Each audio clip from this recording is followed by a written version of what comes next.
2 years ago, Jason Miller embarked on a journey towards soil health to solve issues he faced on his farm.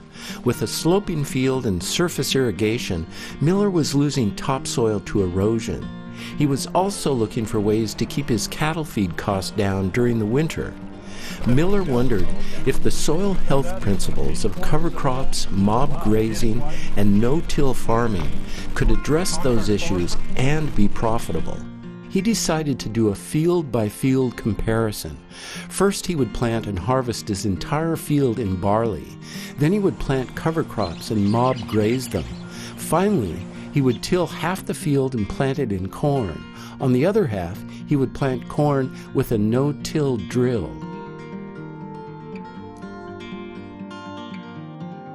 Miller hoped to measure the health of the soil while tracking the economic and environmental impacts of making the change from tillage to no-till. My name is Jason Miller. My family has farmed and ranched in the Marsing area for the last 60 years. So some of the challenges I'm facing with this field here are soil erosion. The first couple of irrigations every year are pretty challenging to keep the ground stable and to keep sediment from running off the end of the field. It's been conventionally tilled for the last 25 years. It's furrow irrigated and it has a slope of about 7%. It is estimated that 15 million tons of soil are lost to wind and water erosion every year in Idaho.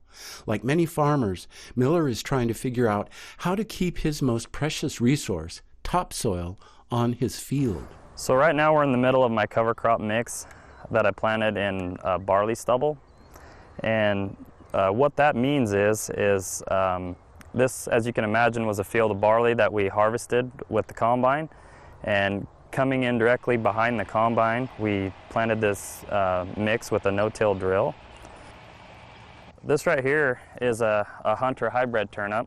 Miller planted a multi-species cover crop forage mix that would germinate in the heat but stay green until a deep freeze. This ensured soil coverage and diversity in cattle feed while capturing nitrogen, breaking up hardpan, and reducing water and wind erosion. Today is December 29th.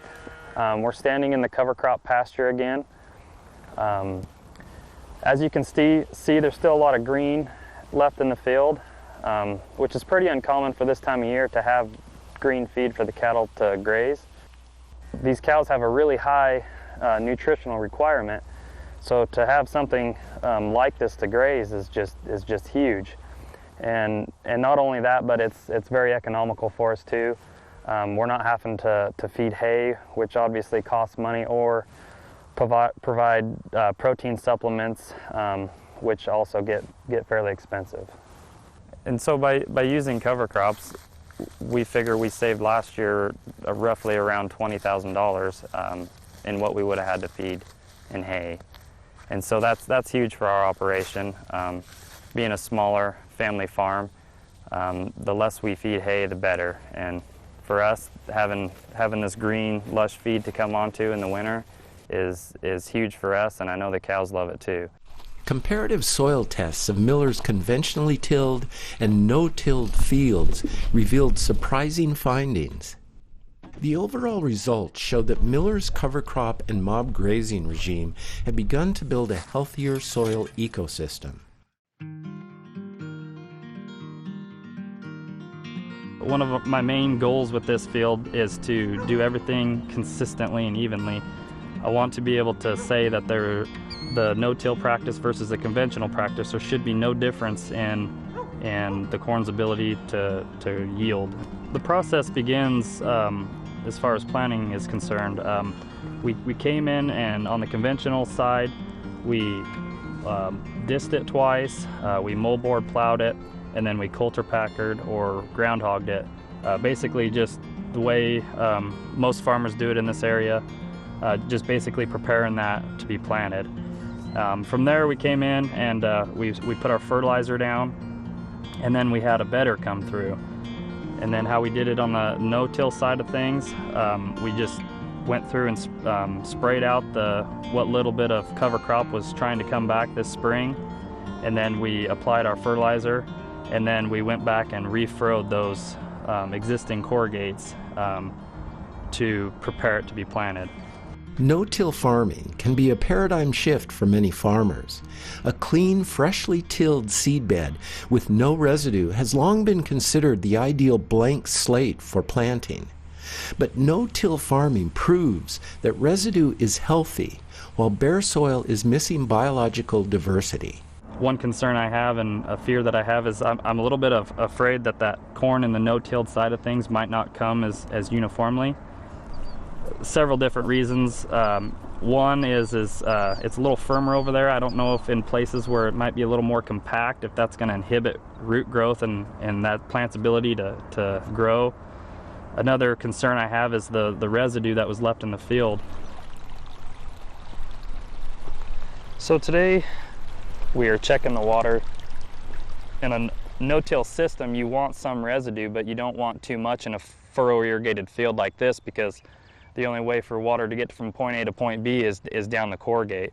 And so I don't know if I slept very good last night, but I was concerned that we might have too much residue and those rows might be breaching and traveling into the second row there. And coming here this morning, it was a good sight to know that almost all the rows had gone through on their own. One thing that we're trying to measure here is what's the difference in the sediment loss off of these two fields. Is there a noticeable difference in the no-tilled portion?